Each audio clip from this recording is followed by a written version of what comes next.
Welcome to Real Estate Coaching Radio, starring award-winning real estate coaches and #1 international best-selling authors, Tim and Julie Harris.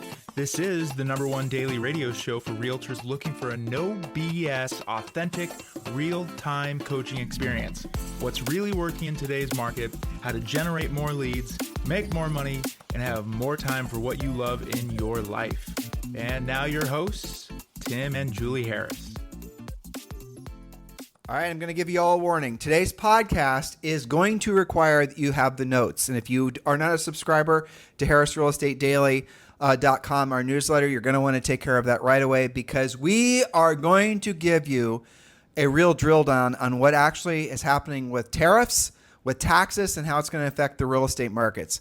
And this is going to be your white paper, your guide to know exactly how to have a tariff conversation as pertains to real estate. We're giving this information to you because, frankly, I spent a lot of time over the last 3 or 4 days trying to understand tariffs, because I really didn't understand them, which was kind of interesting that the tariffs have not really been part of the U.S. government's taxing system since forever. But now that I understand tariffs, or at least have a better understanding of tariffs, I think that you too will come off, after you listen to today's podcast, you're going to see them as a possible solution to a lot of problems that we've had for generations with regards to the U.S. economy and paying for things. And I know this topic is very politicized. I know for sure that we're going to have all kinds of people coming out of the woodwork, and they're going to be saying, just because it's coming from the Trump administration and just because they have been watching and reading things that are politicized, they're going to believe tariffs are bad news. But I'm here to tell you, and I entered into this project not knowing whether they're bad news or good news. I didn't really have an opinion, like I said. But now I'm going to tell you ahead of time, I think they're good news.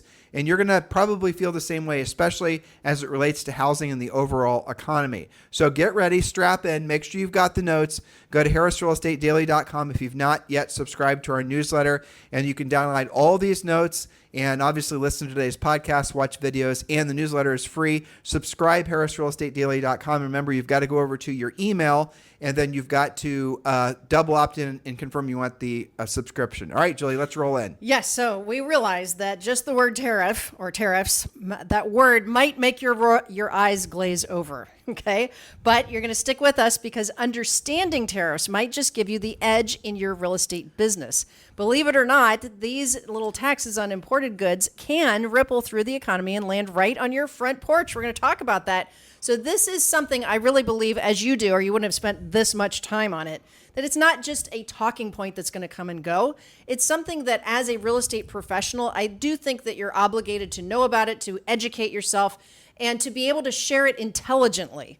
So point number 1, and Tim told you how to follow along with the notes because there's a lot of them. What are tariffs? Let's start there. In plain English, a tariff is a tax on stuff that we buy from other countries. Think of it like an entrance fee for imported goods. When those goods get more expensive, people tend to buy American-made products instead. But here's the kicker. Tariffs don't just affect prices at Walmart. They can shake up entire industries. They can create jobs. They can even change the landscape of U.S. cities. Now, that's the part that I'm really going to hopefully have you, understand at the end of today's podcast. Again, we've only been hearing the tax part. Prices are going to increase and whatever.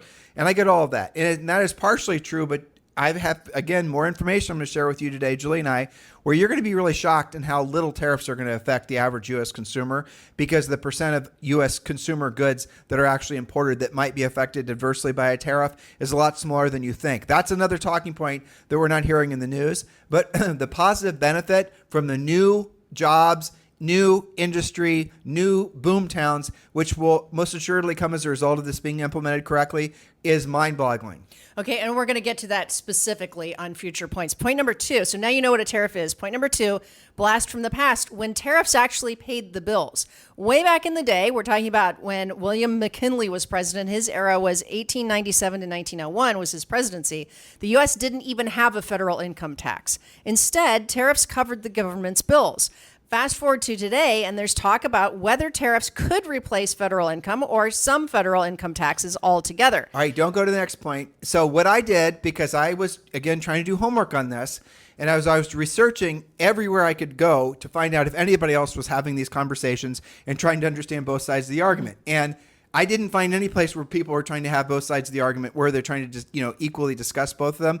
Because again, this is still a political hot button. But what I did discover is the 16th Amendment, which is the federal income tax thing, essentially wasn't in place while the government was funding itself off tariffs. So then I thought to myself, now, Trump says he wants to replace federal income tax with tariffs. That's an idea that he's floating around. Then I thought, okay, well, how much money comes from federal income tax? Now, when we're talking about this, here's what's going to be kind of complicated to keep clear in your head. I was struggling a bit to keep this clear in my head as I was researching all of this. I'm only focusing on what Trump said. He said, replace federal, personal, family income taxes with a tariff. Not all the other taxes that the government charges on businesses and all the other things, right? This is just personal, family, individual income taxes. How much would the tariffs have to be? All right, just keep that in mind as we move on to point number 3. Okay, that was a good segue to number 3, because number 3 is, could it actually happen? Well, let's do that math, okay? The government collects around $2.5 trillion a year from income taxes. That's personal income taxes, Federal, not the overall taxes that the federal government collects. That number is, I think, $6 trillion. But in personal income taxes from those Americans that pay taxes, which is, I think, less than half of all Americans pay any federal taxes, net taxes, because most people get it back in the form of some sort of tax subsidy. You might pay something out of your paycheck, but you're getting it back because you get a home deduction on your mortgage or something like that. So just keep all this in mind. Okay, so to replace the $2.5 trillion paid from income tax with tariffs, we would need an average tariff rate of about 57% on all imported goods, which sounds crazy, but it is actually not impossible. So let's talk about that. That leads us to point number 4. We're going to talk short-term, mid-term, and long-term. Short-term, 1 to 5 years. Expect inflation as import costs rise. Construction costs might increase temporarily due to higher prices on materials like Canadian lumber, which now faces a 25% tariff, possibly. That's under negotiation currently. However, job growth in the U.S. industries will boost home demand, potentially offsetting these costs. And there's nothing saying that we wouldn't use U.S. lumber too. I'm going to talk about this now because this is where people are going to start not understanding why tariffs could be a good thing. Sure. Of all the U.S. Consumer, the total amount of money that consumers, and I hate that term, by the way, the total amount of money that U.S. consumers spend, 25% comes from imported goods. And now that includes, for those of you who are going to catch me out on this, because I caught myself out on this, that includes unfinished items. So you're going to say, well, Tim, that doesn't include, the cost, Julie just said, lumber. You're only, taking the consideration the cost of a finished good, which is like a finished pair of tennis shoes. You're not talking about the supplies that are then imported that then basically go into making something that's in the United States, right? So finished and unfinished goods. Well, I am. So 25% of all imported items, both finished and unfinished, that's it. It's 25% of all the things that consumers spend money on are finished and unfinished. And I believe, if I remember correctly, 16.9% were finished goods. I may have that opposite. But all in, it's 25%. It's 25%. So that means if you go to the grocery store or if you go to the whatever store and 25% of the things that you're buying now, worst case scenario, would experience a tariff, you can choose to buy something else. You can choose not to buy that car that's made someplace that car's now being tariffed. You can just choose to buy a domestic one. Or, as we're about to share with you, that manufacturer of that now imported car can build a facility to make that car in the United States, thus avoiding the tariff, thus creating new jobs and creating new boom towns. But I don't want to step on future points. Yes. Okay. So let's do, again, to the timeline. Medium term would be 5 to 10 years. U.S. manufacturing ramps up, easing inflation. Domestic material production stabilizes. Perhaps what you just mentioned, foreign investors come here and start making their product here, reducing construction costs. What does that do? Real estate markets and manufacturing hubs start booming. Now, longer term, 10 to 20 years, a fully tariff-supported economy could stabilize, potentially replacing those federal income taxes altogether. That would be the ramp up. It's not something that's probably going to happen overnight, but it is actually possible. So point number 5, since all of you are in real estate one way or another, here's where things get juicy. Number 5, what does this mean for real estate? Tariffs don't just raise prices, they shift economic power. When imported goods cost more, companies bring manufacturing back to the U.S. That creates jobs. More jobs mean more people buying homes. That's pretty simple, right? Some of you live in towns where you've seen this. When Julie and I were growing up, and some of you as well, a lot of you as well, we were coming up in an era, Bill Clinton and the other presidents were all talking about essentially global trade, right? And do you remember you and I had a class in high school called World Trade. World Trade, right. And so the whole concept of world trade is our domestic producers should have to compete with someone that's making, like I remember very clearly when they removed tariffs against imported shoes, right? I do remember this because it was one of the first big tariffs, and shoes were being tariffed like a huge amount. And so they removed the imported shoe tariffs, and then the imported shoes started flooding the market. And can you guys think of a domestic shoe manufacturer now? No. Because what happens is the imported shoe companies, in that particular example, they could leverage lower costs of labor. They could leverage maybe all their other cost structures. Maybe they don't have as much government regulation. Their competitive advantage that they had producing whatever product is would end up undercutting domestic producers and putting the domestic producers out of business. So conceptually, right, you're going to say, well, supply and demand, market forces, competition, and the rest of it. But if you're competing against somebody that has a true unfair advantage, then it's not a level playing field, is it? It's not really an opportunity for there to be true parity in the decision-making process when a business owner is thinking about, should I start a business? Should I expand my business? Should I even, think of starting, creating an expansion of whatever I'm already selling? No, because I'm going to be undercut by a foreign producer who's maybe being subsidized by their government, like China, or maybe they're essentially able to use really cheap labor, like things that are being made in Vietnam right now, things like that. So by tariffing those things up, by taxing those things up, and making it so that they're priced so that the U.S. domestic producers then are going to be able to have the motivation and the incentive to start building, manufacturing, all the rest of it, that is going to do nothing but really good things for the U.S. economy. Now, short term, it's going to suck because it's going to take a while for U.S., essentially the manufacturing industries to be come back to the United States and to be up to steam. So they're going to take years to scale up. And in those intervening years, if you're used to buying your whatever it is from whatever country that now has a big tariff on it, you still want to buy that same product, it's going to cost you more. And it's also very fascinating when you look at other countries like even Canada or Singapore or Australia, or New Zealand, a lot of the European countries, they have massive tariffs on imported goods, and consumers just decide to buy local or they just don't buy it at all. Well, you gave me an example, I think on our walk or maybe this morning at the gym, about pickup trucks. Oh, yeah. Well, let me tell that story. Yeah. Thank you. Last night I told you this. So that was a really cool story, and I didn't know this. So Teddy Roosevelt passed a tariff against imported pickup trucks. Now, you're going to think, Teddy Roosevelt, that guy's been president a real damn long time ago.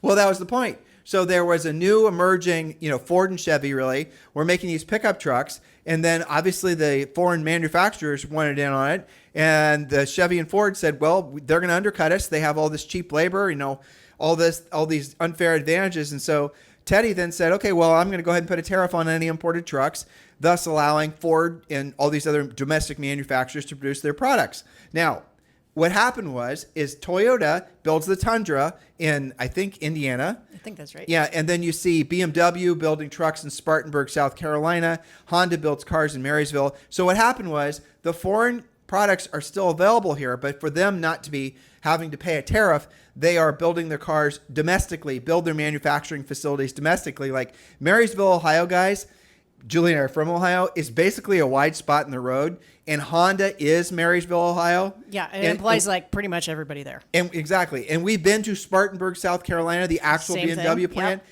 and that was a wide spot on the road before BMW was there. And it's not just the BMW plant and the people making the cars there. It's all the other businesses that formed to support the plant itself, all the suppliers that are, the family businesses that got started that are making maybe windshield gaskets or something for the BMWs.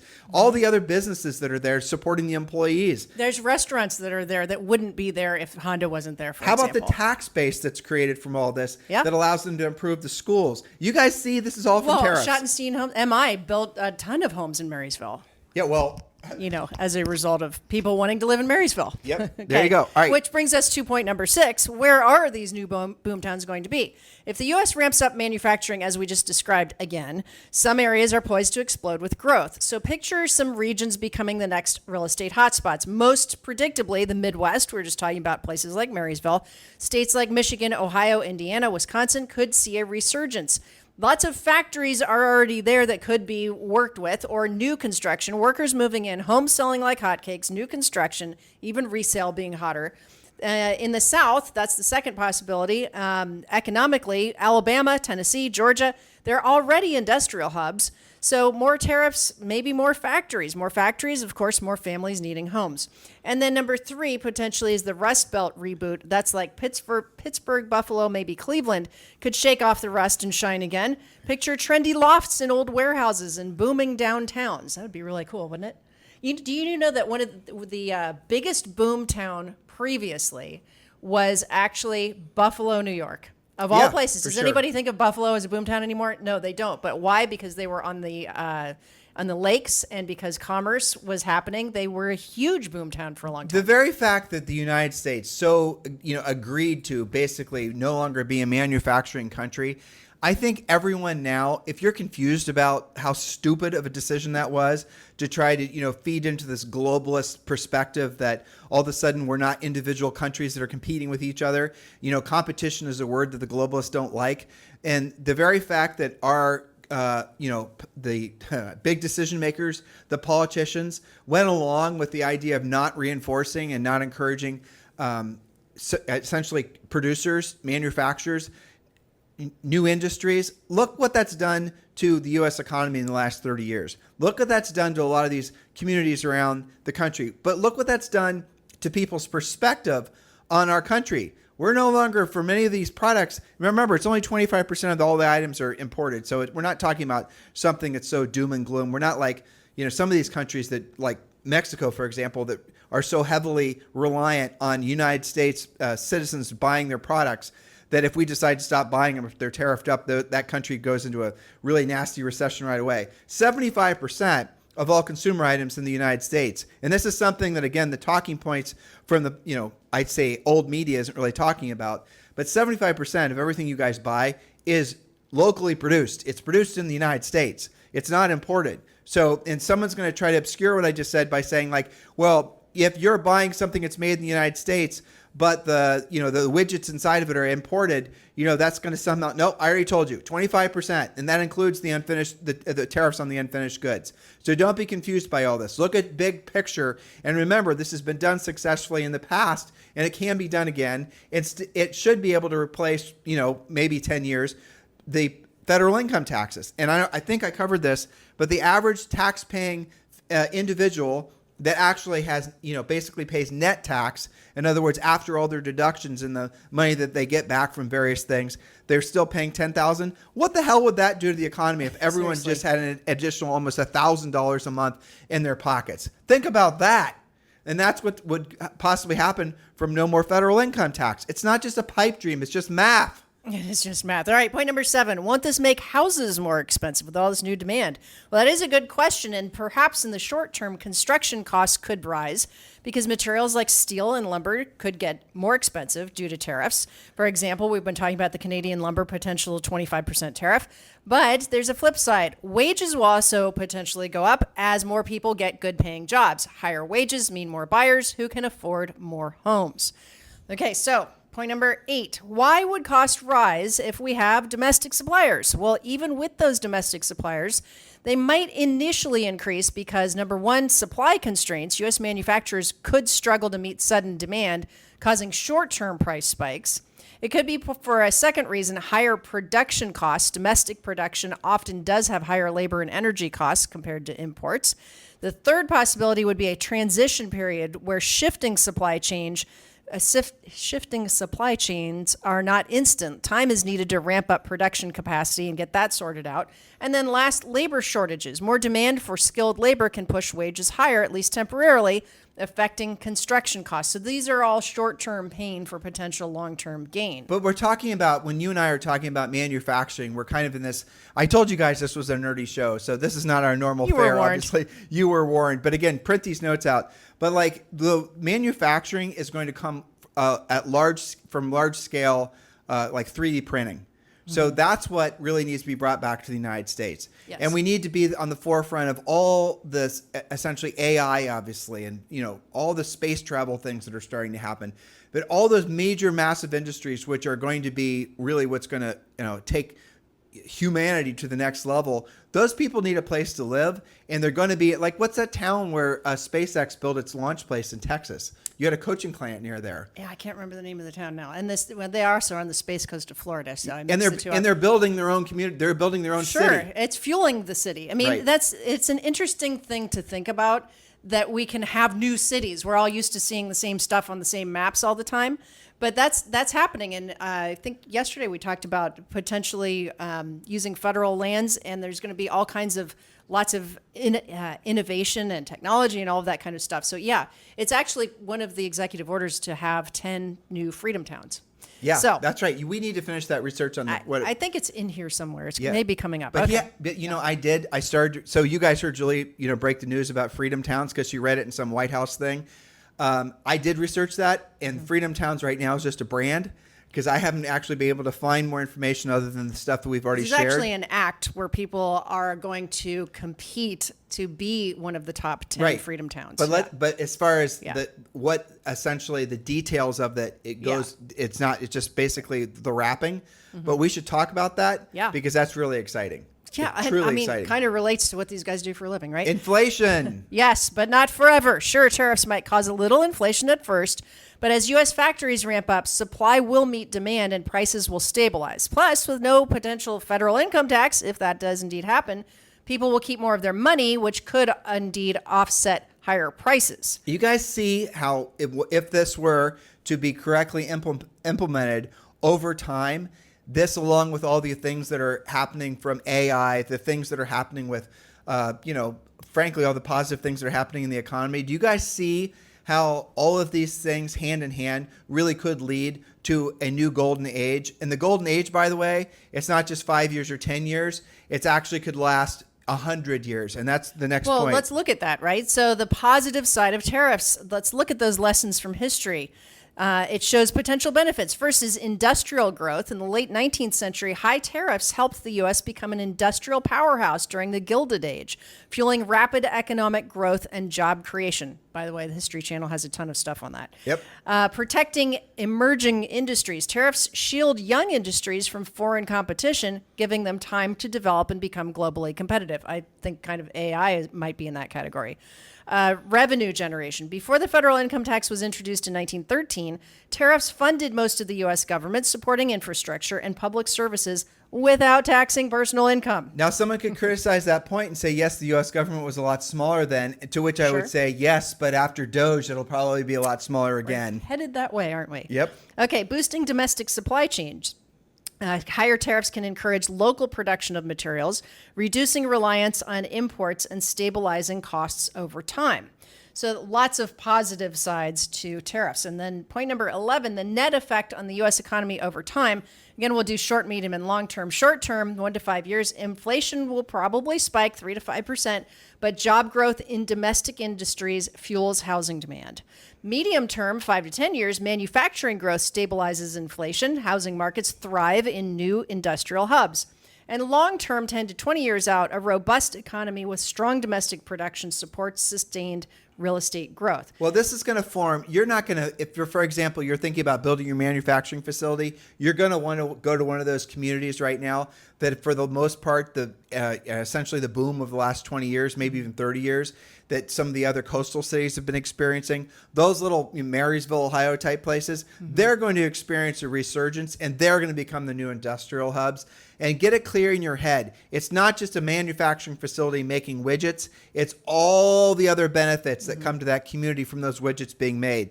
Now, whether those widgets are being made that are being made or owned by a U.S. based company, or whether they're owned by a company that's a foreign company that's making them here, at the end result, we're talking about a hell of a lot more jobs, a hell of a lot more income. So yes, inflation is going to go up, but so will wages. So will essentially the affluence of every human in the United States, starting with the person that's bolting the wheel to the new car to the person that basically is the investor. That's what this could allow for. But if you were to believe the naysayers, you just think essentially this is a recipe for some sort of doom and gloom scenario. And you're going to have to overpay for everything, and all of your bills are going to go up and all that. But remember, because that was part of the short-term prediction, is that we'll have higher inflation on some things due to tariffs.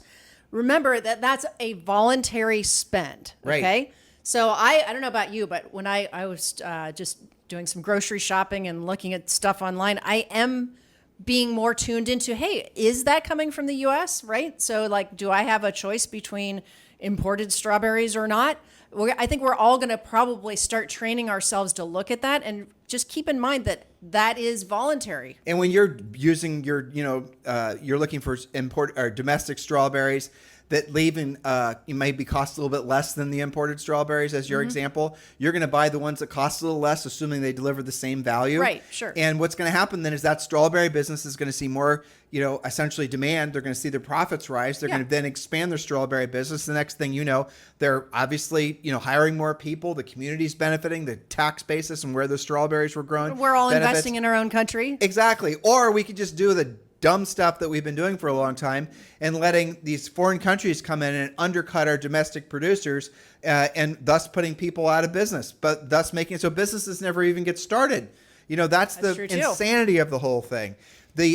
I think, what was it? The exuberance, the excitement, the optimism that comes from seeing new businesses form, seeing new communities and old communities make a comeback, that is going to fuel long-term sustainable a return to core American values. 100%. And that's something that we're missing right now. If you really want to get to the essence of it, people still believe in America. I'm sure there's some outliers, but we need to have something to look forward to. And if we see our economy, if we see our country, if you see your communities that are benefiting from new businesses getting started, that's incredible, especially because you guys are smart enough to, have gotten real estate license and you can sell all those folks homes. Yes, very well put. Okay, so bottom line for you guys, number one, follow the jobs. Where the new factories go, people will follow. Watch for announcements about new manufacturing plants and start farming those areas. I was thinking as we were going through this, land used to be hard to sell in some of these areas. Maybe not so when you find out, like Honda in Marysville is a great example. But you're bringing up a funny point. If you guys are living in an area where there's a lot of land and you see the land value, you hear about this like outlier sale of this big parcel, maybe it used to be a soybean field, you can pretty much rest assured that that's somebody, who's something's coming. Something's coming. Do you remember when we started selling real estate in New Albany, Ohio? Yep. And there was like surrounding land, and we're like, well, that's curious, because when we were kids, that's like where you went to ride horses. That's where the farms were. Maybe you'd go to a pumpkin patch. I was a poor kid, so you were the one riding horses. Well, there. anyway, it was out yonder is my point. Yeah. Okay, so then it started to get developed. And you and I were doing a research project one day, and we noticed we followed the breadcrumbs on the treasurer's website that Les Wexner had been buying land for decades through different holding companies. And lo and behold, of course, many of his headquarters are indeed in New Albany. But use a modern example. So how many of you guys have these massive Amazon facilities that have just risen from the ground in your communities? We do, and we live in Puerto Rico. Yeah, and so there was, they're building one that's right here in Dorado, and it's going to serve the entire island of Puerto Rico. And the excitement from all these folks that are going to be able to get really great jobs, and all the other businesses that are going to be able to form to take care of all those new employees. The food truck guys are going to clean up, especially before restaurants come in and things of that nature. And some of you guys are saying, oh, those are crappy, low-paying jobs. I got news for you. You're wrong, 100% wrong. I mean, if you think that just because it's a job that you wouldn't want to do because it's manual labor and it's not a job that requires a college degree, the world's passed you by. Because nowadays, the real money is made by the people that actually know how to use their hands. The real money is being made by people that actually want to start businesses and want to create things. That's where the economy is going. The think jobs, what was the term that Elon Musk used for the folks he fired from Twitter? Excess intellectuals elites. or excess elites. Yeah. Yes, those are the ones that are on the way out. Yeah. And you think we're being political right now. Before you get triggered, just hear me out. They're on the way out because of AI. That's ultimately what's happening, is those types of jobs are the first ones that are getting replaced. And the ones that are, people that are making all the money is the guy in the food truck, the guy that owns the pizza food truck that every single Friday, Saturday, and Sunday he's making like 50 grand. I know this because I stood in line for a pizza for like an hour last Friday. Yeah. And there was 3 people working in this food truck. Each pizza was $20, and they were selling like God knows how many per hour. Literally as fast as they could make it. Yeah, it was awesome. I can attest to that And because it was I a was food watching truck. for a while. Yeah, it was a food truck. And when I came back with our pizza, I said, they could have 3 of these things and still not be sold out. But you guys get the point. So you should be feeling optimistic and excited about tariffs, and don't get suckered into the politics of the things. Even if you don't like the current president, I get it. That's your stance. You're allowed to have that opinion. You hate him. Worst thing ever. The whole thing. You got to look at this from a perspective of what's best for our country. And it is really, from having spent hours on this now, I cannot come up with a reason why tariffs are not going to be a home run for the economy long term. If you're intimidated by them, just do more homework on it. Do more research. It's going to be better for you. It's going to be better for your community. It's going to be better for your friends and your family. Everybody's going to benefit long term from this, especially our country. Yes. So for our wrap up here, follow the jobs. Second thing was think long term. Short term price hikes in construction might mean higher commissions on new homes down the road, for example. And number 3, adapt. Be ready to shift your focus to emerging markets. Yesterday's sleepy town could be tomorrow's booming suburb. So stay frosty on what's happening in and around your own area. So the next time somebody mentions tariffs at a dinner party or at the gym, you can skip the eye roll and just say, actually, they might just create the next real estate gold rush. So how'd we do, listeners? I told you we were going to be hitting you guys. We made it. We're going to be hitting you guys with a bunch of wonkish, nerdy information. We tried to peel back the layers of the onion as much as we could so that we could deliver this to you in such a way that it would be somewhat entertaining, but also very informative. Do not believe that tariffs, and I'm going to preface my statements by saying if implemented correctly, they could be an absolute, create a gold rush for many communities, but also really, I think, constitute the country with new jobs, new industries. It could be the rise of a new generation of entrepreneurs, people that maybe would love to have started a business, but they know that they can't compete with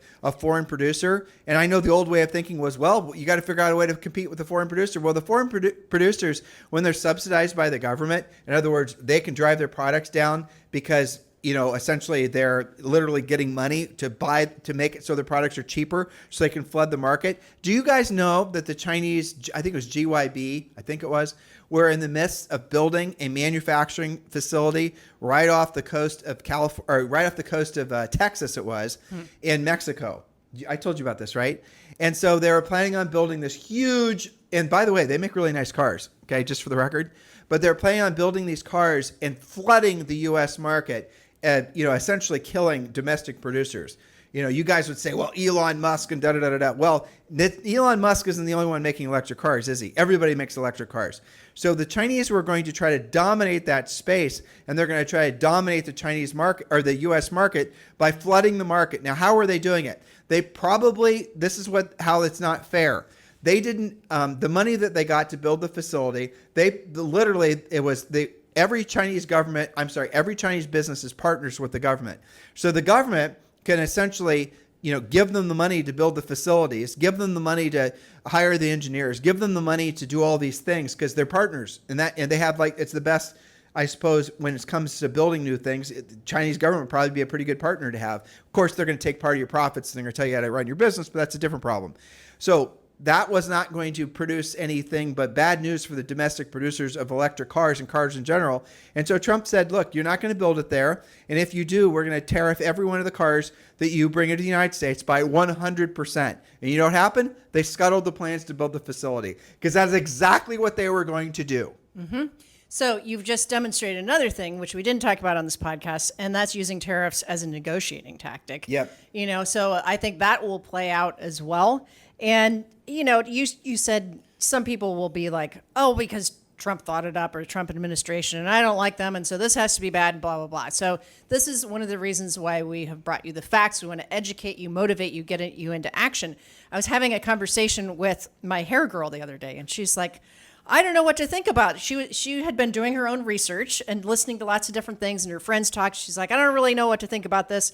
I don't really like Trump's personality, this and that. And I said, well, there's a lot of things I don't like either. But the thing is, Trump was not running to be your dad or your boyfriend or your husband. He was running to run the country. Think of him more as a CEO. And some of the moves that are happening right now, economically, negotiating wise, these tariffs, you've got to kind of shift to what is actually going on. That's why I always refer to whitehouse.gov for the real facts, not the opinionated, this is what I think about it. It's what's actually happening. So I think these are some interesting discussions. And one of the things that I think is really interesting, we'll probably talk about this on the Friday show, which we should warn them about, is that I think that what's happening right now, whether it's tariffs or other political things, is causing the average American, and in this case, my Puerto Rican hairdresser, to take more civic responsibility and to be more proactive, getting educated on the facts, and then adjusting accordingly. And I think that's good for everyone, is to really know and to take some responsibility. That's why we took the time on this podcast to explain what are tariffs and how can you think about them and what are the potential impacts of tariffs.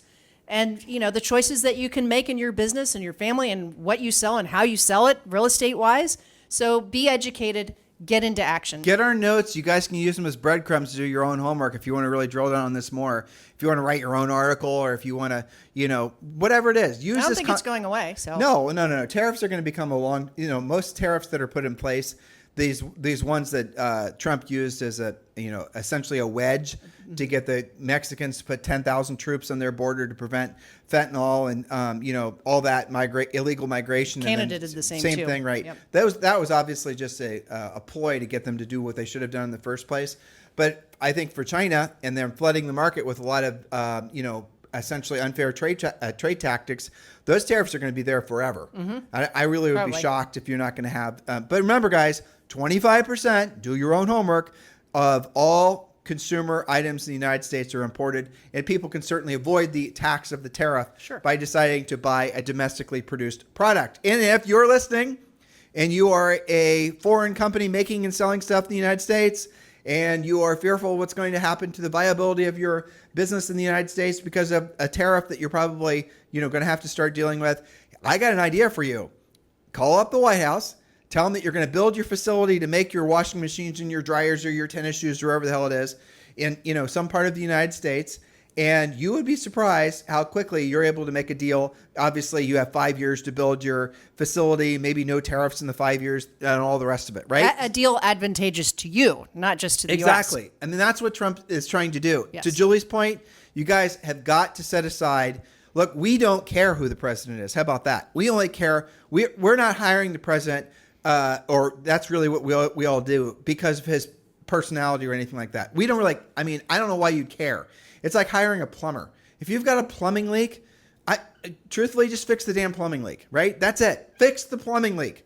I don't know what else to say. I don't care what your politics is. I don't care what football team you like. I don't care if you're, who your Super Bowl pick is. I don't care any of that. Just fix the damn plumbing leak. That's how to think about it. Are you really choosing your plumber based on his politics? Really? Is that what you're doing? And when you're calling up because your toilet's flooding, are you really calling up a guy and say, listen, I'm only going to hire you? No, you're hiring him because he can get to the job and he can do it right. That's what matters. That's how you need to think of the president. Do not concern yourself with all the noise and all the vitriol. Is this guy fixing the plumbing leak? And if he is, we need to support him. If he is, we need to ask for more of that. If he is, we need to set aside our own biases and our own tribal instincts. And we really, truly need to remember that we're all Americans. We're living in the greatest country ever conceived.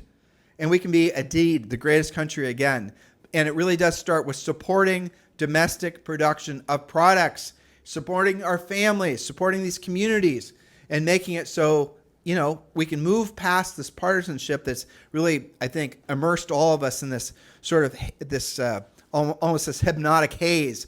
And we can get back to feeling rejoiceful because God blessed us with being United States citizens. So let's make sure we stay focused on the big picture. And remember, tariffs can be your friends if implemented correctly. Have a fantastic day. We'll talk with you on the show tomorrow. This podcast is a part of the C-Suite Radio Network. For more top business podcasts, visit c-suiteradio.com.